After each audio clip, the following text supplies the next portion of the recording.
నాగేశ్వర పూజారి గారు, ఈ మధ్యకాలంలో సైబర్ నేరాలు అనేవి బాగా పెరిగిపోతున్నాయి సార్. సో పోలీసులకి ఏ మాత్రం చిన్న అనుమానం వచ్చినా సరే అకౌంట్స్ని ఫ్రీజ్ చేసేస్తున్నారు. సో అంటే ట్రాన్సాక్షన్స్ మీద అనుమానం ఉంటే ఫ్రీజ్ చేసేస్తున్నారు. మరి చాలామంది వాళ్ళ బిజినెస్ అకౌంట్స్ కావచ్చు, ఇవన్నీ కూడా దాని మీదే చేస్తూ ఉంటారు కాబట్టి ఎక్కువ కాలం నిలిచిపోవటం వల్ల వాళ్ళు ఇబ్బంది పడుతూ ఉన్నారు సార్. దీనికి ఏమైనా పరిష్కారం ఉందా? ఈ మధ్యకాలంలో నేను కూడా గమనించిన విషయం ఏంటంటే రకరకాల కారణాల వల్ల బ్యాంకుల అకౌంట్స్ని చాలా ఫ్రీజ్ చేస్తున్నాయి. అది బిజినెస్ అకౌంట్స్ కావచ్చు, పర్సనల్ అకౌంట్స్ కావచ్చు, రకరకాల కారణాల వల్ల. ఎందుకంటే చాలామందికి సైబర్ క్రైమ్స్ మీద అవగాహన లేకపోవడం వల్ల కొన్ని మ్యూల్ అకౌంట్స్ అంటాం మనం. అంటే మనం నీ అకౌంట్ జర ఒక 10,000 పడతాయి నాకు విత్డ్రా చేసేమని, ఇట్లా రకరకాల కారణాల వల్ల పడుతుంటాయి. సో ఇప్పుడున్న ఆధునిక యుగంలో ఏంటంటే మనకు బ్యాంకింగ్ వ్యవస్థ అనేది లేకపోతే మనం గంట కూడా బతకలేము. ఎందుకంటే ప్రతి పేమెంట్ డిజిటల్ పేమెంట్ అయిపోయింది. ఇంతకుముందేమో మనం పైసలు వాడుతుండే కాబట్టి మనకు బ్యాంక్తో పండకపోతుండే, ఏదో రపక్కన ఒకటేసారి బ్యాంకు పై అన్ని విత్డ్రా చేసుకొచ్చి ఖర్చు పెట్టుకుంటుండే. ఇప్పుడు మనం డిజిటల్ యుగంలో ఉన్నాం కాబట్టి ఇప్పుడు ఫిజికల్ కరెన్సీ వాడుతున్నాం ఎక్కువ. పొద్దు నుంచి రాత్రి తెల్లవార్లు ఎక్కడ పోయినా, షాపింగ్ పోయినా, ఏ హోటల్ పోయినా, హోటల్ ఎక్స్పెన్సెస్ ఏది చేసినా మనం డిజిటల్ పేమెంట్స్ చేస్తున్నాం కాబట్టి బ్యాంకింగ్ వ్యవస్థ, ఆన్లైన్ బ్యాంకింగ్ వ్యవస్థ అనేది మనకు మనిషికి ఇదే జీవితం అయిపోయింది. ఆక్సిజన్ ఎట్లనో అంతే బ్యాంకింగ్ వ్యవస్థ కూడా అట్లా అయిపోయింది. సో బ్యాంకు వాళ్ళు దీంట్లో 2 ప్రాబ్లమ్స్ ఉన్నాయి. మళ్ళీ ఒకటి, ఈ ఫ్రీజ్ చేసినప్పుడు ఏంటంటే ఆ డిస్ప్యూటెడ్ అమౌంట్ ఫ్రీజ్ చేయరు వీళ్ళు కూడా. ఇప్పుడు ఎవరో నా అకౌంట్లోకి 20,000 వేసిళ్ళు అనుకుందాం. సపోజ్ నా అకౌంట్లో 5 లక్షలు ఉన్నాయి. ఓకే, ఎవరో 20,000 వేసిళ్ళు, నాకు తెలియదు తెలిసో వేసిన తర్వాత ఏమైంది, అది డిస్ప్యూటెడ్ ట్రాన్సాక్షన్ అయి ఉంటుంది. వాడు కంప్లైంట్ ఇస్తాడు, ఎవడో ఒకడు పోయి పలాని బ్యాంకులో 20,000 పడ్డాయి అని చెప్పి ఎవరో ఒకరు కంప్లైంట్ ఇవ్వడం ద్వారా వాడు ఏం చేస్తాడు, మొత్తం ఎంటైర్ బ్యాంకును ఫ్రీజ్ చేసేస్తాడు. ఎంటైర్ బ్యాంక్ అకౌంట్ ఫ్రీజ్ చేస్తే అప్పుడు ఏమవుతాయి, మనం విత్డ్రా చేయాల్సిన 5 లక్షలు కూడా అందులో ఆగిపోతాయి. ఓకే, ఆగిపోయి మనం మన పైసలు విత్డ్రా చేసుకోలేము. మనం కామన్ వ్యక్తి ఏమంటాడు, అరే ఆ ఈ డిస్ప్యూటెడ్ అమౌంట్ 20,000 కదా, అది ఉంచేసుకొని మిగతా అంటే కూడా ఇవ్వరు చాలామంది బ్యాంకర్స్. ఓకే, సో మీ బ్యాంక్ అకౌంట్ కనుక ఫ్రీజ్ అయితే ఓకే, మీరు హైకోర్టుకి వెళ్ళి మీరు ఆర్డర్ తెచ్చుకోవచ్చు, అన్ఫ్రీజింగ్ ఆర్డర్ తెచ్చుకోవచ్చు. దాంట్లో ఏంటంటే ఒకటి అన్ఫ్రీజ్ చేయమని డెఫినెట్లీ వస్తుంది, లేదా డిస్ప్యూటెడ్ అమౌంట్ ఆపుకొని ఆ డిస్ప్యూట్ తేలేంత వరకు ఆపుకొని బ్యాంక్ అకౌంట్ మీకు అన్ఫ్రీజ్ చేయమని వచ్చేస్తుంది. సో చాలామందికి ఈ విషయం తెలియక ఏంటంటే అది 100 నెలల తరబడి, సంవత్సరాల తరబడి ఆ బ్యాంక్ అకౌంట్లన్నీ ఫ్రీజ్ అయిపోయి ఓకే, వాళ్ళు చాలా ముందుకెళ్ళలేక మళ్ళీ కొత్త అకౌంట్ ఓపెన్ చేసుకోరో ఇంకోటి చేసో. ఇప్పుడు మనం సంవత్సరాల తరబడి ట్రాన్సాక్షన్ చేస్తుంటాం, రపక్కన మనకు ఒక హౌస్ లోన్ కావాలనుకో, లేకపోతే ఏదో కార్ లోన్ కావాలనుకో 6 నెలల స్టేట్మెంట్ అడుగుతాడు. అది తీయాలంటే ఉండాలి మనకు. అవును, ఇప్పుడు ఫ్రీజ్ చేసేస్తే అకౌంట్ పూర్తిగా మొత్తం కొన్ని సందర్భాలు ఆర్డర్ లేవు వాళ్ళు, కొన్ని సందర్భాల్లో ట్రాన్సాక్షన్ కూడా చేయనిస్తలేరు, అంటే స్టేట్మెంట్ కూడా చేయనిస్తలేరు. ఓకే, ఇంకా కొన్ని సందర్భాల్లో స్టేట్మెంట్ తీసిన పైన అకౌంట్ ఫీజులో వస్తుంది. ఇప్పుడు అకౌంట్ ఫీజులు ఉన్న అకౌంట్ని తీసుకెళ్ళి మనము చేయలేం కదా కాబట్టి ఈ బ్యాంక్ అకౌంట్స్ అనేటిని బ్యాంక్ కనుక ఫ్రీజ్ చేస్తే ఫస్ట్ సరైన రీజన్ తెలుసుకోండి, ఎందుకు నా అకౌంట్ ఫ్రీజ్ చేశారు. తర్వాత రీజన్ తగ్గట్టు మీరు రిప్లై ఇవ్వండి. ఏ రీజన్ ఉంటుంది అంటే పలానా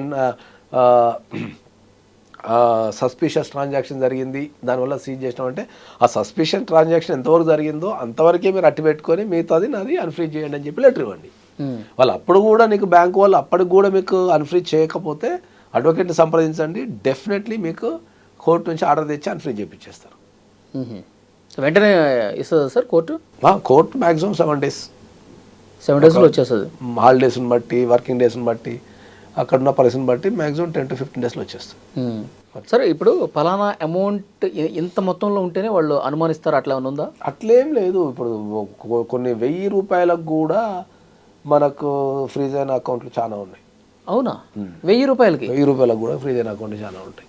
అంటే వాళ్ళకి అనుమానం ఎట్లా వస్తుంది అంటే ఇప్పుడు మనకున్న పరిస్థితుల్లో మనం ఎక్కడో ఉంటాం, జనరల్గా చెప్తున్నాను, మనం ఎక్కడో ఉంటాం, వాడు ఎక్కడో కూర్చొని ఒక సర్వీస్ ఇస్తా అంటాడు. ఎందుకంటే ఈ మధ్య కాలంలో నేను చూసిన ఒక క్రైమ్ చెప్తాను, నేను ఒక చిన్న క్రైమ్ చెప్తాను. నేను ఒకడు ఎక్కడో కూర్చొని మీ ప్రొఫైల్స్ అన్ని వికీపీడియాలో ఎక్కిస్తాము, దానికి 1000 రూపాయలు ఇస్తే మేము చెప్తాను చెప్పాను. 1000 రూపాయలే కదా వికీపీడియాలో మన ప్రొఫైల్ వస్తుందంట కానీ చాలామంది కట్టిళ్ళు. కట్టిన తర్వాత ఏమైంది, వారు పక్కన మూసేసిండు. ఇప్పుడు ఒక దగ్గర ఇప్పుడు ఇంటర్నెట్ వ్యవస్థలో అతి పెద్ద సమస్య ఉంది, అడ్వాంటేజ్ ఉంది, డిసడ్వాంటేజ్ ఉంది. అది మంచిగా పోతేనేమో అడ్వాంటేజ్, చెడుకు పోతే మొత్తం డిసడ్వాంటేజ్. ఇప్పుడు మనము ప్రపంచంలో ఎక్కడ కూర్చొనైనా సరే ఒక విషయాన్ని చెప్పినాం అనుకుందాం, సపోజ్ ఒక విషయం చెప్పినాం మనం, దానివల్ల 1000 రూపాయలే కదా అని చెప్పేసి 1,00,000 మంది కట్టిన అనుకో, ఎంత అవుతుంది నీకు? 1,00,000 అంటే ₹1,00,00,000. మొత్తం భారతదేశంలో 140 కోట్ల జనాభా ఉన్న భారతదేశంలో 1000 రూపాయలే కదా అని చెప్పేసి 1,00,000 మంది ఒక కట్టడం వల్ల 100 లక్షలు అంటే కోటి కదా సార్, ఇంకా ఎక్కువే. అది కాబట్టి ఇప్పుడు మనం వాడికి సెండ్ చేసాం, మంది ఎట్లా ఫ్రీ చేస్తారు?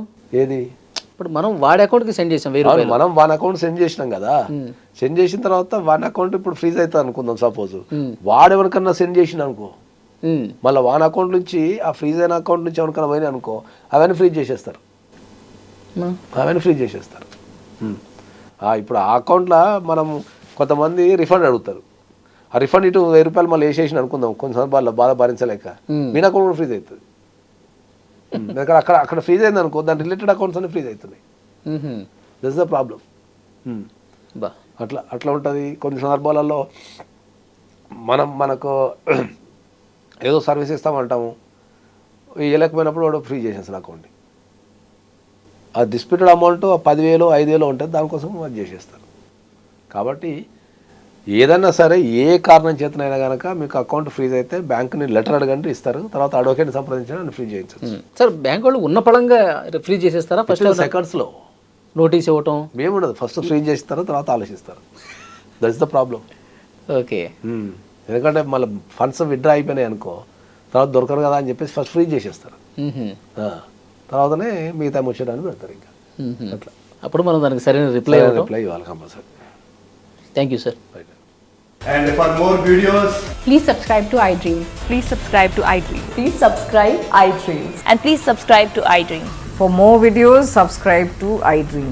please like, share and subscribe to the channel. Congratulations, iDream. Subscribe to iDream. Subscribe to iDream. So subscribe to iDream Media. iDream ki iDream team andarki huge congratulations. Please subscribe iDream Media. Please subscribe to iDream. Subscribe iDream. Please subscribe to iDream. iDream అంటే నా కళల ఛానల్ను subscribe చేసుకున్న నోరు తిరుగుతలేదు, మీరైతే గంట గుర్తు కొట్టండి. For more such videos, please subscribe to iDream.